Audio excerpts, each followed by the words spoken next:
स्वागत है आपका। मैं हूं आपके साथ अनुज श्रीवास्तव। बुलेटिन की शुरुआत करते हैं। प्रदूषण, ठोस कचरे का प्रबंधन और यातायात दिल्ली शहर की मुख्य चुनौतियां हैं। इन चुनौतियों से निपटने और दिल्ली को वैश्विक सिटी बनाने के लिए केजरीवाल का फ्यूचर प्लान तैयार हो गया है। दिल्ली को स्मार्ट बनाने के लिए सीएम केजरीवाल ने लोगों से सुझाव मांगे हैं। सीएम केजरीवाल ने अपनी सरकार की उपलब्धियां गिनाते हुए कहा है कि 2047 तक दिल्ली को हाईटेक शहरों में से एक बनाया है और इस पहल का नाम है दिल्ली एट 2047।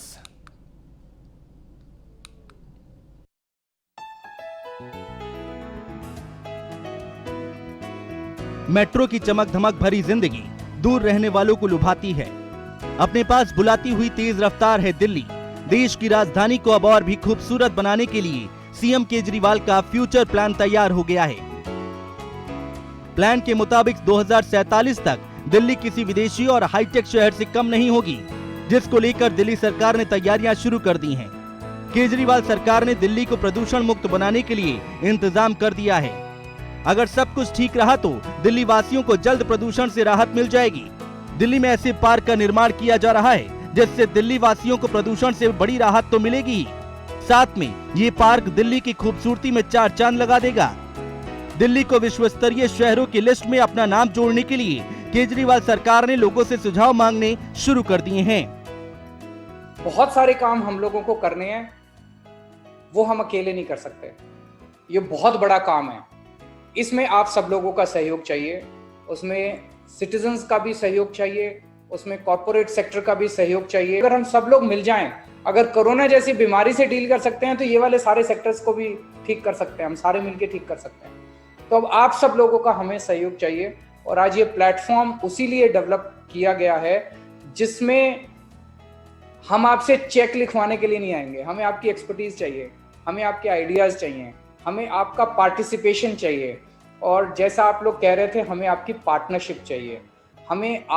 हम कंधे से कंधा मिला के आपके साथ मिलके दिल्ली को 21st सेंचुरी की दिल्ली बनाना चाहते हैं ताकि 2047 में जब हम बैठे तो हम ये कहें कि हमें अपनी दिल्ली के ऊपर गर्व है। दिल्ली सरकार आजादी की 100वीं वर्षगांठ पर साल 2048 के 39वें ओलंपिक खेल की मेजबानी करने का लक्ष्य तो पहले ही बना चुकी है।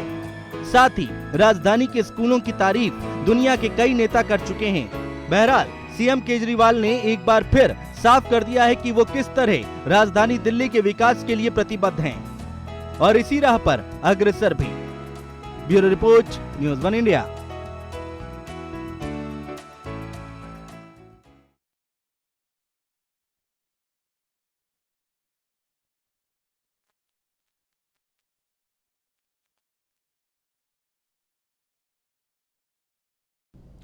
आम आदमी पार्टी ने पूर्वी दिल्ली लोकसभा सीट से युवा चेहरे को अध्यक्ष नियुक्त किया है। आपने दीपांशु श्रीवास्तव को अध्यक्ष बनाया है। इस मौके पर दीपांशु ने बताया कि कैसे बीजेपी एमसीडी में घोटाला कर रही है और आने वाले चुनाव में दिल्ली की जनता बीजेपी को इसका जवाब देगी। नवनियुक्त अध्यक्ष से खास बातचीत की हमारे संवाददाता जिब्रान खान ने। पहला सवाल आपसे यही है कि आप एक युवा हैं और युवा को अरविंद केजरीवाल जी ने इतनी बड़ी जिम्मेदारी दी, आप इनको कैसे देखते हैं? बहुत बहुत धन्यवाद। सबसे पहले मैं अपने शीर्ष नेतृत्व का करता हूँ और क्योंकि आम आदमी पार्टी ही बेसिकली युवाओं की पार्टी है। आपको याद होगा कि जब हम लोगों ने ये पार्टी बनाई थी, जब ये लॉन्च हुआ था तो वहाँ पर सभी युवा ही इकट्ठा हुए थे। आंदोलन की बात हो या जब पार्टी बनी और जो विधायक बने भी हुए हैं, हमारे इस समय 62 विधायक, उसमें आप मोस्टली युवा लोगों को ही देखेंगे। तो युवाओं की पार्टी है और अरविंद केजरीवाल जी ने मुझ पर भरोसा जताया है, इसके लिए उनका मैं बहुत बहुत धन्यवाद करता हूँ। एमसीडी चुनाव आ रहे हैं और जाहिर सी बात है आपके कांधों पर एक बड़ी जिम्मेदारी होगी। तो अभी जो है ईडीएमसी में अगर हम बात करें तो बीजेपी के पास काफ़ी ज़्यादा सीटें हैं बनिस्बत आपकी पार्टी के मुकाबले। आप इसको कैसे देखते हैं? इस सब चीज़ों को कैसे टैकल करेंगे? आपके पास क्या स्ट्रेटजीज़ है? देखिए, स्ट्रैटेजीज़ तो हैं, लेकिन मुझे लगता नहीं कि ये खुलासा भी यहाँ पे करूँगा कि क्या स्ट्रैटेजीज़ हैं। लेकिन ये बात ज़रूर मैं कहूँगा कि 15 साल से बीजेपी एमसीडी पर काबिज़ है और एक एक चीज़ के बारे में अब जनता जान चुकी है। 15 साल में अगर आपको याद होगा, मैं थोड़ा सा आपको पीछे लेके चलता हूँ कि अगर आपको याद होगा तो उस समय आम आदमी पार्टी की जब नई नई सरकार बनी तो लोगों को ये भी नहीं पता था कि एमसीडी क्या काम करती है और दिल्ली सरकार के क्या काम है। लेकिन हम लोगों ने बताया जनता को बताया कि भाई ये काम जो है नदी, ये नाले, सड़क सफाई, कूड़ा कचरा ये सब उठाना एमसीडी का काम है। पीडब्ल्यूडी से रिलेटेड या बाकी सारी चीज़ें ये सरकार का काम है। उनको डिफ्रेंशिएट करना हम लोगों ने उनको सिखाया, बताया उनको। और इस समय जनता बहुत जागरूक है, चाहे वो कूड़े का मैटर हो, चाहे वो पूरे साफ़ सफाई का मैटर हो, चाहे यहाँ तक कि एमसीडी इतनी ज़्यादा करप्ट हो चुकी है कि वो अपने ही लोगों को सैलरी तक नहीं दे पा रही हैं। इसके बावजूद कि दिल्ली सरकार ने उनको पूरा पेमेंट कर दिया, उसके बावजूद भी नहीं दे पा रही है। मैं दोबारा कह रहा हूँ कि आप कहीं पर भी कभी भी किसी को भी अप्रोच कर सकते हैं। इवन आपको मैं अप्रोच करने की भी ज़रूरत नहीं पड़ेगी। वो सारी चीज़ें, वो व्यवस्था वैसे ही सुचारू रूप से हम लोग बनाएंगे जहाँ पर कि ये शिकायत कभी भी, क्योंकि जनता हमें मौका। और दिल्ली की कोंडली विधानसभा सीट से आम आदमी पार्टी के विधायक कुलदीप कुमार ने बीजेपी शासित एमसीडी पर जमकर निशाना साधा। इस मौके पर हमारे संवाददाता रवि कुमार ने विधायक कुलदीप कुमार से खास बातचीत की। नमस्कार दोस्तों, आज हमारे साथ बात करने के लिए हमारे मौजूद हैं एमएलए कुलदीप जी। उनसे जानते हैं आखिर जो ये मुद्दे चल रहे हैं कि क्या है सारे मामले। कुलदीप जी, पहले तो आपका बहुत धन्यवाद न्यूज़ वन इंडिया में। धन्यवाद न्यूज़ वन इंडिया का। सर, आप लगातार विधानसभा में मुद्दे उठाते हुए नजर आते हैं, क्या है पूरा मामला जिस पे ये सारा हंगामा देखने को मिला? देखिए, विधानसभा के अंदर हम लगातार अपनी विधानसभा क्षेत्र को लेकर यहाँ के मामले उठा रहे हैं और मैंने अब की बार विधानसभा में बहुत महत्वपूर्ण प्रश्न उठाया कि हमारे यहाँ केरला स्कूल है और केरला स्कूल के सामने खोड़ा कॉलोनी है। खोड़ा कॉलोनी के सामने पेपर मार्केट है। पेपर मार्केट पूरा डीडीए के पास है। उसके बगल का जो खोड़ा का रोड है वो डीडीए के पास है। आप भी निकलते होंगे, आपने देखा होगा। आज उस रोड पे आधा आदमी उसमें घुस जाएगा, इतने बड़े बड़े गड्ढे हैं। पूरे रोड पे पानी भरा हुआ है, गाड़ियाँ डूब रही हैं, आदमी निकल नहीं सकता, गाड़ी निकल नहीं सकती, बुरा हाल वहाँ मचा हुआ है। लगातार यहाँ के सांसद जो लगातार बड़े एक्टिव रहते हैं ट्विटर पे, हमेशा हम उनको लगातार ये अपील कर रहे हैं कि आप इस डीडीए के रोड को बनवा दीजिए। मैंने उनको लेटर लिखा, अपने प्रतिनिधि भेजे, मिलने का समय मांगा। हमने डीडीए के वाइस चांसलर को जाके, वाइस चेयरमैन को जाके मिले डीडीए के, उनसे हमने रिक्वेस्ट की। लेकिन उसके बाद थोड़ा सा काम शुरू होता है, फिर काम बंद हो जाता है, थोड़ा काम शुरू होता है, फिर बंद हो जाता है। आज हमारे लिए डीडीए एक अभिशाप बन चुका है कोंडली विधानसभा के अंदर। एमसीडी तो अभिशाप था ही था, साथ में डीडीए भी अभिशाप बन चुका है। डीडीए ने कोंडली के लोगों को परेशान करने का मन बना लिया। इतना चलता हुआ रोड, खोड़ा का रोड, आप देखोगे इतना बुरा हाल इन लोगों ने कर रखा है। गाजीपुर थाने के आगे कभी जाओगे, जाके देखोगे कितना बुरा हाल कर रखा है। थाने के एसएचओ मुझे कॉल करते हैं, सर ये रोड ठीक करा दो। मैं कैसे रोड ठीक करा दूँ? पीडब्ल्यूडी के पास नहीं है। अगर पीडब्ल्यूडी के पास होता तब भी करा देता, एमसीडी पे होता मैंने फंड लेके करवा देता। डीडीए के पास पूरा रोड है लेकिन वो कराने को राजी नहीं है। तरह तरह की नौटंकी, तरह की ये एमसीडी ने और डीडीए ने मिलकर दिल्ली के लोगों को बर्बाद कर दिया है। और आज दिल्ली के अंदर आप जगह जगह जहाँ भी जल भराव की स्थिति देखोगे, उसका सबसे बड़ा मुख्य कारण है डीडीए और एमसीडी की जो नाकामियाँ हैं, उनकी वजह से आज दिल्ली को पानी पानी होना पड़ रहा है। ये थे हमारे साथ एमएलए कुलदीप जी, जिन्होंने साफ तौर पे बताया कि किस तरीके से आम आदमी पार्टी काम कर रही है। सांसदों पे भी आरोप लगे हैं, किस तरीके से कार्य का उनका पोर्टफोलियो रहेगा, किस तरीके की स्ट्रेटजी रहेगी, उस सब विषयों पे हमने बात की। मैं न्यूज़ इंडिया के लिए रवि कुमार, दिल्ली। नमस्कार दोस्तों। और दिल्ली के कैंट इलाके में मासूम बच्ची की संदिग्ध परिस्थितियों में मौत हो जाने के बाद परिवार वालों ने सड़क का घेराव किया और परिजनों का आरोप है कि बच्ची की मौत की वजह को छिपाने की कोशिश की जा रही है। परिजनों ने न्याय की मांग करते हुए प्रशासन के खिलाफ जमकर नारेबाजी की है। प्रदर्शन कर रहे परिजनों को कांग्रेस का साथ मिला। परिवार से मिलने कांग्रेस नेता जय किशन पहुंचे। बता दें कि दिल्ली कैंट इलाके के शमशान घाट पर पानी लेने गई 9 साल की मासूम बच्ची की संदिग्ध परिस्थितियों में मौत हो गई।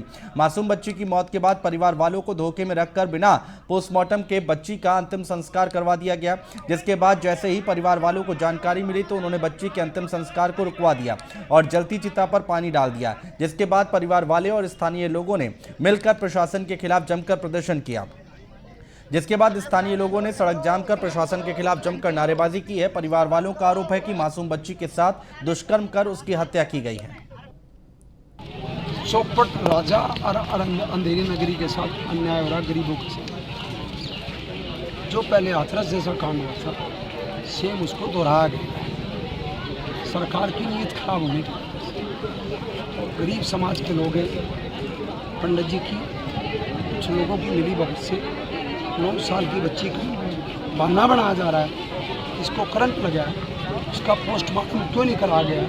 पंडित जी को 2-3 असामाजिक तत्वों को उसकी डेड बॉडी को जलाकर उसको नष्ट करने का क्या अधिकार है? उसके माँ बाप को दिल्ली पुलिस ने कई घंटों अपने पास पुलिस ने बंद करके तो रखा।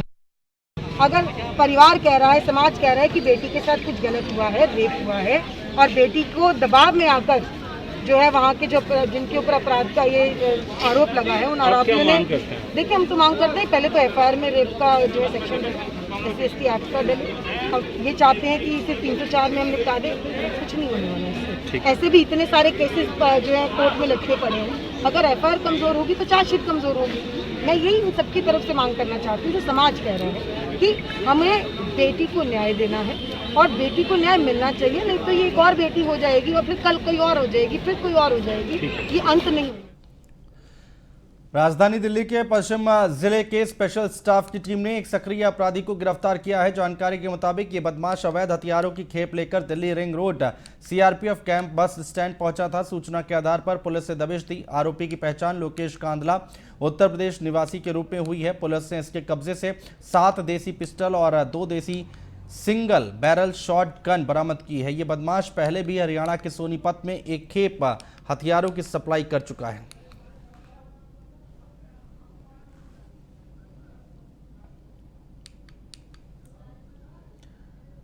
राजधानी दिल्ली के द्वारका जिले की ATS शाखा को बड़ी कामयाबी मिली है। ATS ने 2 नशा तस्करों को गिरफ्तार किया है। पुलिस ने इनके पास से करीब 6.5 किलो गांजा बरामद किया है। इनमें से एक अभिषेक जो ट्रामा सेंटर और दूसरा अंकित जो ऑटो ड्राइवर है। वही पुलिस अब उन कनेक्शन को खंगाल रही है जहां पर ये नशे की सप्लाई किया करते थे।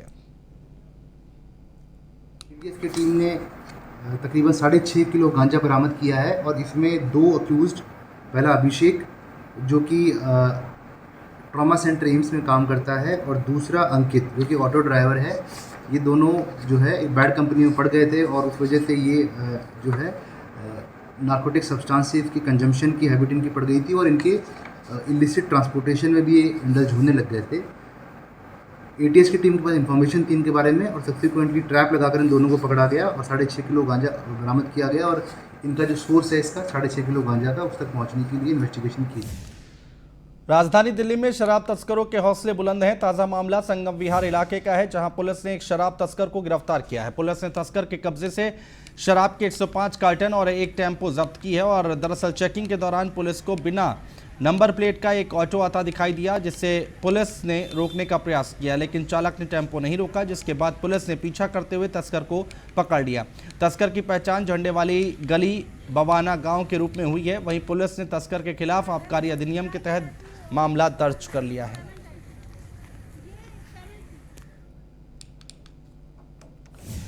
और बढ़ेंगे आगे, अखिल भारतीय प्रवासी की बात करेंगे। राजधानी दिल्ली में अखिल भारतीय प्रवासी हिमाचली संयुक्त मोर्चा ने अपनी विभिन्न मांगों को लेकर हिमाचल भवन में हिमाचल के राज्यपाल, मुख्यमंत्री और मुख्य सचिव को ज्ञापन सौंपा। उनकी मांग है कि हिमाचल प्रदेश मेडिकल शिक्षा में प्रवासियों को राज्य के 85% कोटे को बहाल किया जाए। इस मौके पर हिमाचली संयुक्त मोर्चा चेयरमैन राजेश ठाकुर ने कहा कि हिमाचल प्रदेश में हिमाचल से बाहर अन्य राज्यों निजी क्षेत्रों में कार्यरत प्रवासी हिमाचल वासियों के बच्चों को हिमाचल प्रदेश में कम से कम 2 बोर्ड में परीक्षा पास करना जरूरी है, लेकिन अपनी जन्मभूमि से बाहर अन्य राज्यों में रोटी रोजगार की लिए आए निजी क्षेत्रों में कार्यरत प्रवासी हिमाचल प्रवासियों के लिए यह संभव नहीं है। हिमाचल प्रदेश अपनी जन्मभूमि से बाहर देश की राजधानी दिल्ली NCR व देश के अन्य राज्यों में रहने वाले सभी प्रवासी हिमाचल वासियों ने आज एकजुट होकर एक मत एक स्वर में आवाज़ उठाई है। हमारा मुद्दा है 2018 में हिमाचल सरकार ने जो प्रवासी हिमाचल वासी किसी निजी क्षेत्र में कार्य करते हैं उनके बच्चों के लिए मेडिकल शिक्षा में प्रतिबंध लगा दिया गया है। जो राज्य का कोटा 85% है उसमें वो बच्चे वैध नहीं होंगे। जो प्रवासी हिमाचली बच्चे बाहर रहकर किसी राज्य से 12वीं कक्षा की परीक्षा पास। हिमाचल प्रदेश अपनी जन्मभूमि से बाहर देश की राजधानी दिल्ली NCR व देश के स्पिरिचुअल फाउंडेशन सहज योग की ओर से लोगों को योग की ट्रेनिंग दी जा रही है। स्पिरिचुअल फाउंडेशन का दावा है कि आज का सहज योग कल का महायोग है। मामूली सा योग भी आपके जीवन में बड़ा बदलाव ला सकता है। अगर आपके जीवन में सकारात्मकता है तो निश्चित ही आप अच्छा महसूस करेंगे। आजकल के तनाव भरी जिंदगी में योग से लाभ पा सकते हैं। इस वक्त मेरे साथ मौजूद हैं डॉक्टर IAS बंसल, जो बिलोंग करते हैं स्पिरिचुअल फाउंडेशन से, और जानेंगे कि सहज योग किस तरह जीवन में काम करता है। सर, ये सहज योग के बहुत चर्चे हैं, लोगों में चर्चा है सहज योग काम करता है, ये क्या है, इसके बारे में बताएं। देखिए, सहयोग एक इतनी साधारण प्रणाली है कि वो उसको बच्चे से लगा के बुजुर्ग तक कर सकता है, और जब उसको करेगा तो वो घर पे बैठ के भी कर सकता है और बाहर पार्क में भी कहीं भी कर सकता है। करने का मतलब है कि जैसे ही वो सामने बैठता है, दोनों हाथ खोलता है और केवल 5 मिनट ध्यान करे या प्रार्थना करे, इबादत करे।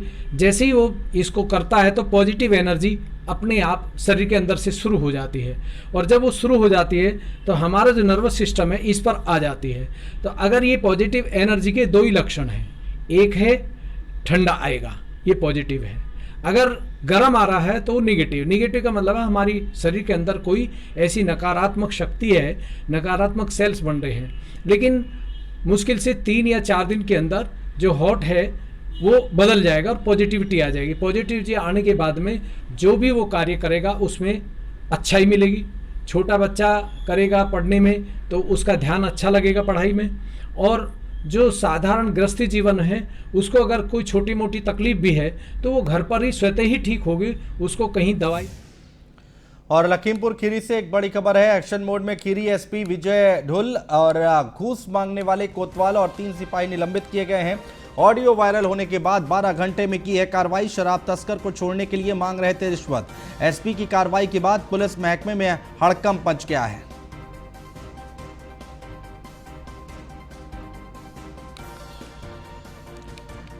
तो लखीमपुर खीरी से ये बड़ी खबर हम आपको बता रहे हैं।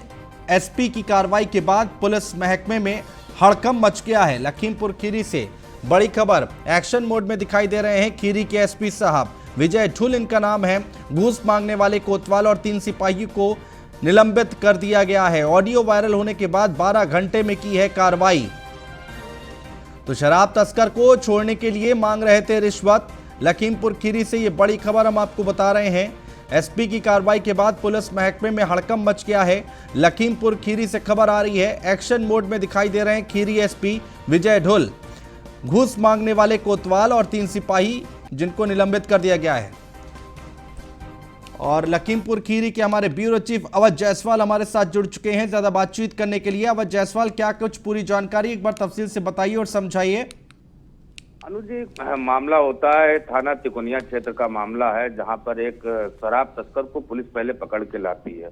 उसके बाद दूसरे दिन उसको एक युवक छुड़ाने आता है। तब वहां जो सिपाही मौजूद होते हैं उनसे बातचीत करता है, तो सिपाही जो कहते हैं कि वो 2000 रुपए सिपाहियों को उसको छोड़ने के एवज में दे रहा था, लेकिन सिपाही 5000 रुपए पड़े थे, जिसको लेकर उसने फोन मिलाकर और जो कोतवाल है उनको फोन से अवगत कराया। तो कोतवाल ने भी यही जवाब दिया कि ये पूरा घटनाक्रम सिपाही लाए हैं, तो सिपाही छोड़ेंगे, उन्हीं से बात कर लीजिए। ये घटनाक्रम ऑडियो जो था वो किसी तरीके से SP विजय ढुल के पास पहुंचा।